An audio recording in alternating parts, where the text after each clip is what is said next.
Les pinceaux, il faut quand même que je vous raconte une belle histoire. Je vais peut-être faire un petit dessin parce que sinon ça va être difficile à comprendre.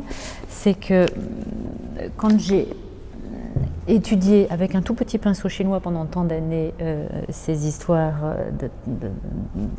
d'incarnation d'énergie dans le trait, pour que le trait soit un corps vivant à part entière, la touche de pinceau soit un corps vivant à part entière, avec une ossature, avec une chair, avec une circulation vitale du sang qui circule, et que ce corps soit vivant. Donc je me suis dit, il faut que j'essaye de vivre ça en grand format. Donc j'ai commencé à construire des nouveaux pinceaux avec une queue de cheval, deux queues de cheval, trois queues de cheval. Les œuvres monumentales du Palazzo Torlonia, j'étais à fabriquer un pinceau avec 35 queues de cheval qui fait entre 80 et 100 litres de matière quand je le déplace dans l'espace. Mais seulement très vite, à partir de ces pinceaux que j'ai fabriqués qui faisaient 30 ou 40 litres de matière, j'arrivais plus à les soulever, j'arrivais plus à traverser l'espace.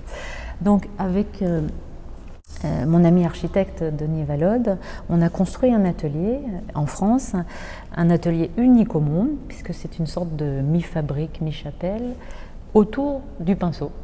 C'est-à-dire c'est un immense atelier comme ça, et en fait on s'est rendu compte, donc voilà l'atelier, et voilà le pinceau. On s'est rendu compte que le pinceau, quand il fait 30, 40, 50 litres de matière, on ne peut plus le déplacer dans les places. Mais en physique fondamentale, je me suis rendu compte que si je mettais un cordage souple ici, attaché à la masse du pinceau, tout à coup, j'étais libre d'aller dans l'espace où je veux sans en sentir le poids. Donc on a construit avec Denis Valode ce bâtiment, et tout à coup, au sol, j'ai positionné mes châssis, donc sur des petites briques en bois, mais polyptyques. Voilà, sur des petites briques. Et moi, je monte voilà, sur la toile. Donc voilà, chaque tableau est réalisé comme ça. Et je suis libre dans l'espace d'aller où je veux et de travailler mes méandres, mes paysages abstraits. Voilà, donc Margareta et tous les méandres sont... Alors il y a une autre révolution qui s'est passée aussi pour les tableaux que vous voyez ici, c'est que quand j'ai peint Margareta, je n'arrivais pas, avec la technique chinoise et le manche du pinceau en bois et la masse de matière à déplacer dans l'espace, je n'arrivais pas à avoir la maîtrise totale de ces méandres où il fallait que je tourne sur moi-même. Donc j'ai détruit le manche de mon pinceau, ce qui est un acte criminel par rapport au maître d'Asie. Et sur mon pinceau, qui est là,